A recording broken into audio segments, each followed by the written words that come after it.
It's a busy time in the vacation rental industry. July is our peak month, so a lot going on for us. Before we start talking about the industry, I wanted to get our listeners to learn a little bit more about you. How did you transition into entrepreneurship, and specifically, how did you choose vacation rentals as a real estate niche? Yeah, so I was in the e-commerce industry pretty early on in the mid 90s, and I was working for an e-commerce company. I was director of e-commerce for a collectible company called the Bradford Exchange up in Niles, Illinois, which is real close to Chicago. And we had a pretty large website presence at that point. And one of the things I did was buy a vacation home in Florida to escape the Chicago winters. And back then, it happened to be 2002, and it had just 9/11 had just occurred, and the rental agencies in the area weren't taking on any new properties because travel was slow as a result of post 9/11. So I decided, well, I'm in e-commerce, I'll build my own website. And that's what kind of happened. I was really kind of organic, just started having friends and family ask me to manage their properties, and eventually I did it full time. Good. So you just kind of fell into it. Now, 90s, that was a long time ago. How has consumer preferences changed for vacation rentals between then and now? What are people looking for now in a vacation property? Yeah, well, the first vacation rental I owned was in 2002. And back then, really, the way that people communicated was on the phone. Uh, Prior to that, some companies even sent out catalogs.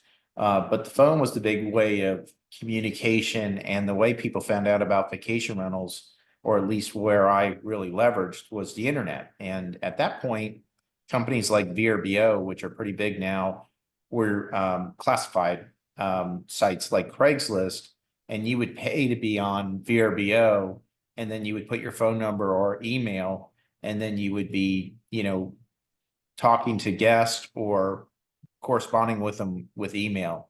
It was a very, very inefficient process. One of the first things I did was build my own website. And we had one of the first websites in the industry that was transactional, where people could book right directly through the website. So, that was a big step early on.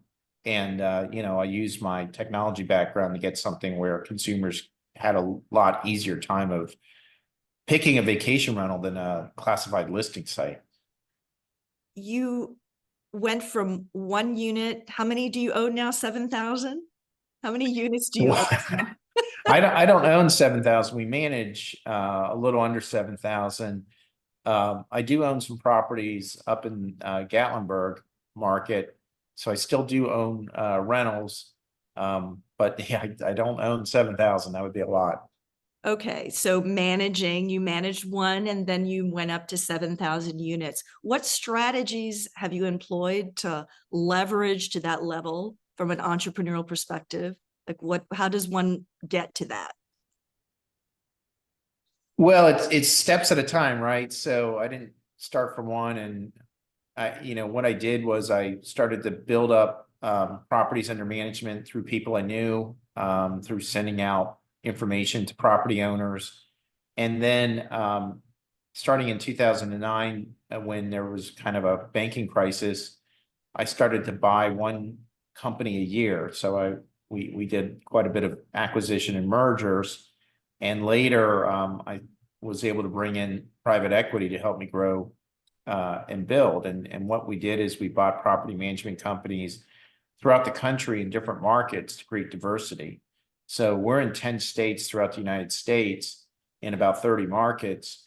And, that's been helpful in terms of making it so we don't have as much risk for weather or in any one market. So we have a diversification strategy. We're also getting economy of scales. I mean, it's somewhat similar to probably other business leaders you talk to, where consolidation and roll-ups if you have the right leadership, can be highly synergistic in terms of managing cost and gaining efficiencies with size. And that's one of the things we've done to drive additional profitability.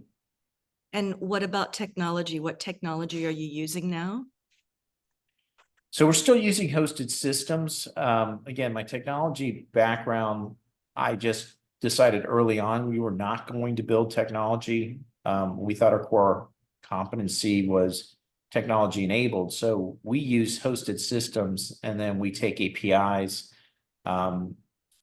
which would be effectively a data feed, to build things like websites, revenue management, and to tie in with other vendors. We're using a system called Track from ATh&x. It was recently purchased by a company that's owned by partly owned by Jerry Jones, called Blue Star, and they've made a huge investment in the vacation rental industry. What sets your company up apart from other similar companies out there to yours? Well, based on all the statistics we're seeing, our direct site is booking at a much higher level than a lot of the other companies in the industry. Over 60% of our bookings come direct. It's actually increasing. The leading company in the space, which is a company called Vacasa, only has 30% of their bookings come direct. So we've done a phenomenal job in building direct website traffic, which of course is much more cost efficient. And we're doing so many things internally with kind of our external development team to continue to improve that conversion. So, that's one thing. We've also really streamlined operations. We've gone to something called a pod system, where instead of trying to have one housekeeper manage 500 properties, we hire effectively a property manager to manage 40 properties, and then they're responsible for managing the cleaner, the service, maintenance, et cetera. And we're running all of this through Power BI and creating metrics through guest satisfaction surveys, where we rate the customer satisfaction with cleaning service, overall condition of the property, guest communication, and overall satisfaction.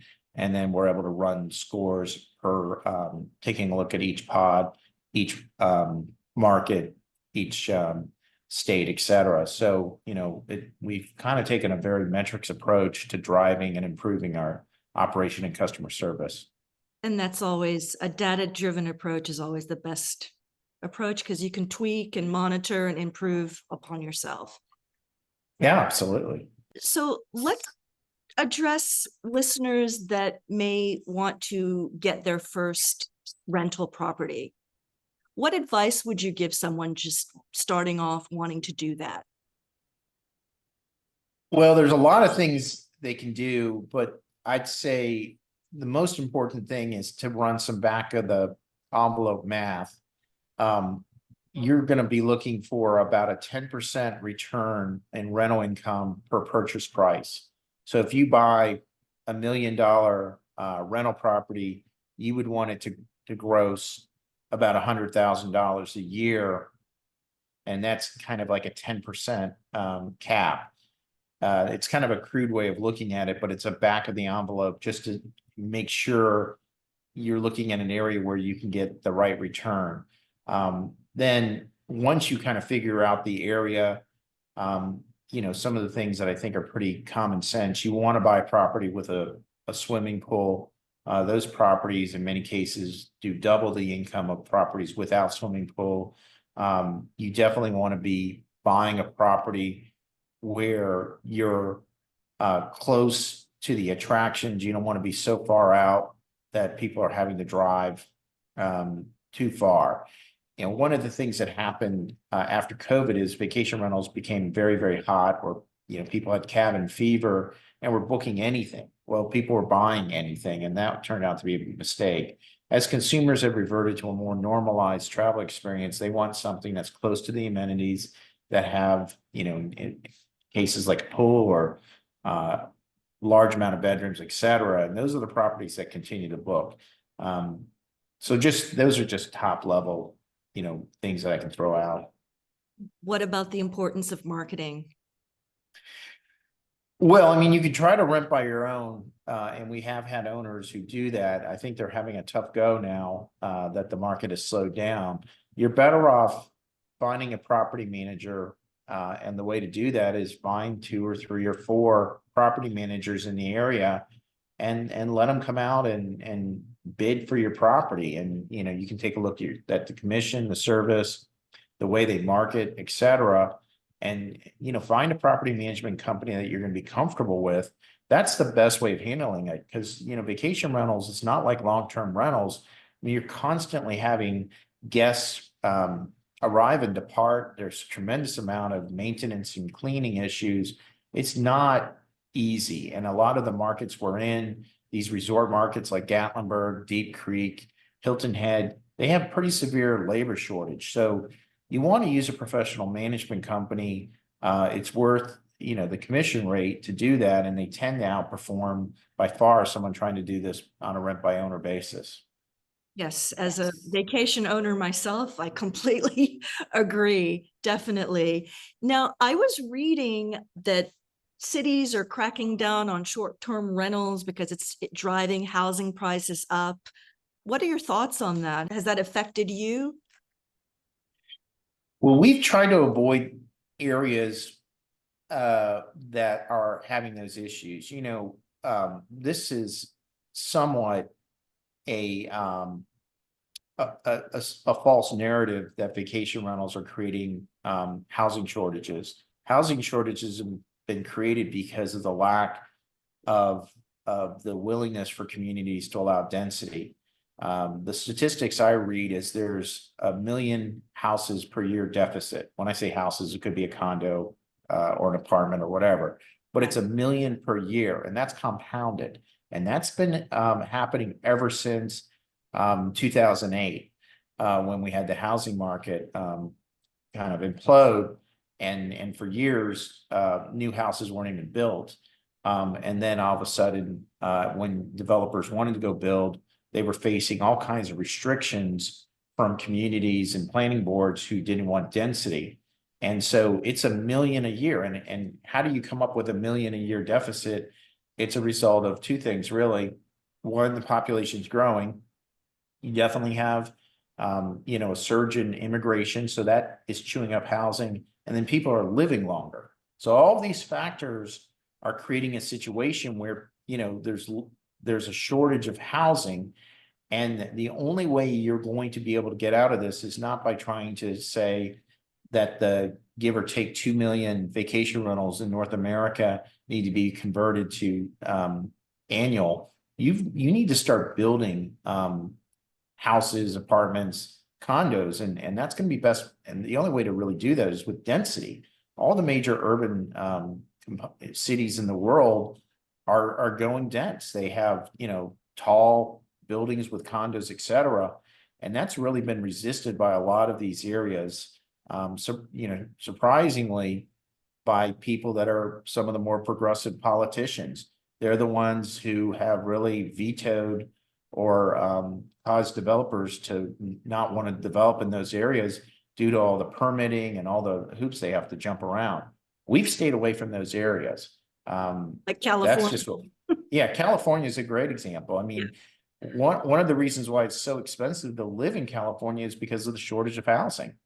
That's a self-inflicted wound that's been created by areas that just have really lobbied and voted against density. You mentioned highly fragmented. Can you explain what that is? What you mean by that? Yeah, I mean, the vacation rental in the US market, there's no real dominant player. There's give or take 2 million properties that are professionally managed. The largest company in the space, Vacasa, is managing 40,000. So that's 2%. So when I talk about highly fragmented, every single market in the country has small players or regional players. And so it's not rolled up like hotel industry where you have Marriott's and Hilton's and Hyatt's and some of the larger brands, Choice, et cetera. The vacation rental industry is still an industry of a lot of literally mom and pop operators. For some of our listeners, are there any key takeaways you want them to have regarding Well, investing in vacation rentals? well, I think the number one lesson is you should work with a property manager, a professional manager, even before buying the property. Property managers want to help owners before they buy because they want to help an owner before they make a mistake. Some of the more disappointing conversations are an owner who bought a property and it's just not a really good vacation rental. So, and you don't have to just talk to one, you can talk to a couple and find one or two that you're comfortable with, but let them help you in the buying process. If you're buying a vacation rental, they can give you a lot of assistance in terms of knowledge of the area that you may not even have thought of. And generally are not going to charge you anything. What they really want is, once you buy the property, to be able to get you in their management company program. So it's really a free brain pick. So that's really one of the bigger issues. Obviously, I've given you my personal opinion that rent by owner is really a mistake for most owners. And every time I have an owner say, well, I don't want to pay you your commission, I ask them point blank, what do you make per hour? What do you mean? What do I make per hour? Well, what's your salary and divide it out, and what do you make per hour? Is it $50 an hour? Or is it 30? Is it 100? I mean, I've had doctors and lawyers tell me their billing rate's $500 an hour. And I said, on average, you're going to spend 20 hours a week trying to manage your vacation rental. Have you thought about that? Maybe longer. Maybe more. It depends on how many you have and Right. how complicated it is. But people don't really think about the amount of time or effort or even headache these things are to manage. And, so professional property managers serve a really good purpose in helping owners. Again, we're going to have access to staff and maintenance people that an individual owner is just not, because we have volume. We're dealing with AC companies and roofing companies and plumbers and electrician. We give them so much volume, they're going to put us first on their priority list. So you vet all your property managers and housekeepers. I'm sure you go through a vetting process. Yeah, I mean, absolutely. I mean, we've got everybody scored and metrics, and in many cases we're doing quality checks on each property after the cleaners left. Because that could be a problem. You show up at your rental and it's not clean, even though it's said it's been clean, and that causes a snowball effect with people coming in. Oh, it's dirty, we don't like it, and then it's a negative effect on you. So Yeah, no, go that's on. why having a local company is so important, because we're boots on the ground. I mean, like I said, we're doing quality checks after the cleaner. So that's a lot different than an owner, coordinating with someone by text or email and then hoping and praying they actually clean the property to their standards. So how can our listeners get in touch with you? Well, I mean, our website is vtrips.com, VTRIPS.com. My name is Steve Milo. You can always reach out to me on LinkedIn at Steve Milo at LinkedIn. I've got a pretty big following there, and happy to have you direct message me and I'll answer any questions.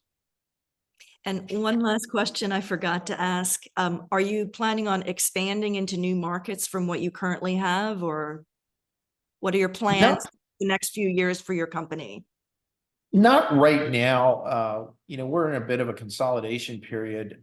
We use debt to really build out the company, and debt costs have gotten high. So Correct. unless the cost of debt comes down, we're just going to work to continue to improve and consolidate the properties we have and the markets we have. We've got a nice business. We don't need to take chances with high interest rates, going out at this point. Capital is expensive right now. Fantastic. Thank you very much for your time, Steve. Very informative interview. I'm sure our listeners gained a lot of information on short-term rentals from you.